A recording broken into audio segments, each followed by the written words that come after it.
लेह से दिल्ली तक ये चलकर गए। नमस्कार, जुले सलाम।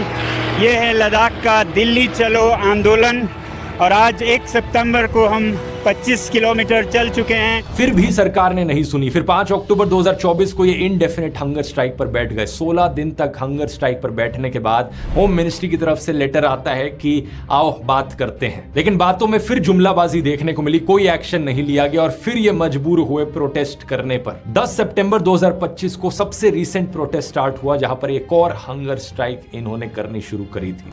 हम 15 लोग अनशन पर हैं, जो आमरण अनशन की कड़ी है, जिसमें कि इस बार हम 5 हफ्ते यानी कि 35 दिन अनशन पर रहेंगे या मरेंगे, जो भी पहले हो।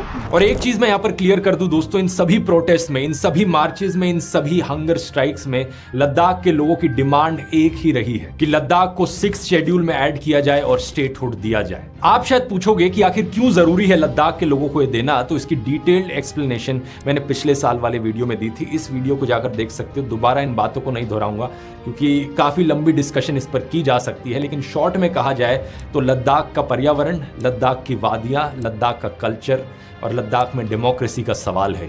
बिना 6th शेड्यूल और स्टेटहुड के ये सब खतरे में आ जाता है। और सबसे बड़ी बात तो यहां पर यह है कि बीजेपी खुद इसकी बात कर रही थी। बीजेपी ने अपने मैनिफेस्टो में खुद प्रॉमिस किया था कि वो लद्दाख के लोगों को ये देंगे। देखिए तीसरे पॉइंट पर क्या लिखा है साफ शब्दों में। मैंने पहले भी दिखाया है, आज फिर दिखाऊंगा कि 2019 में जब ये संसद के चुनाव हो रहे थे, आपने पहले 3 बिंदुओं में लद्दाख को 6वें शेड्यूल में संरक्षित रखने का वादा किया था। तो सवाल ये उठता है कि जब खुद बीजेपी इस चीज को लेकर वादा कर रही थी और सालों से लोग इस चीज की मांग भी कर रहे हैं, तो अब बीजेपी अपने वादे को पूरा क्यों नहीं कर रही है? इस चीज का शॉर्ट में जवाब है दोस्तों, अडानी अंबानी, अडानी अंबानी, अंबानी अडानी, अंबानी अडानी। यानी कि सरकार लद्दाख की जमीन को कॉर्पोरेट्स को दे देना चाहती है, वहां पर माइनिंग कराना चाहती है, वहां के जंगलों को तबाह करना चाहती है। इस चीज की बात भी मैंने इस वीडियो में डिटेल में करी थी। टाइमलाइन पर वापस आए तो 10 सितंबर से ही सोनम वांगचुक की हंगर स्ट्राइक पीसफुली चल रही थी, लेकिन सरकार ने इस पर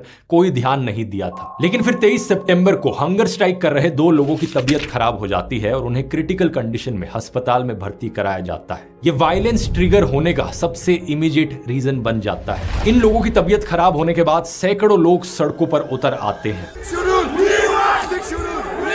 Protest organizers have been warning sentiment among youth could turn violent if the government continues to refuse their demands. 24 सितंबर को लेह में बंद ऑर्गेनाइज किया जाता है और यहाँ के मार्टियस ग्राउंड में भीड़ इकट्ठी हो जाती है। सालों से दबी लोगों की फ्रस्ट्रेशन और गुस्सा इस समय तक अपनी चरम सीमा पर पहुंच चुका था। यहाँ पर यह बात भी मेंशन करनी जरूरी है दोस्तों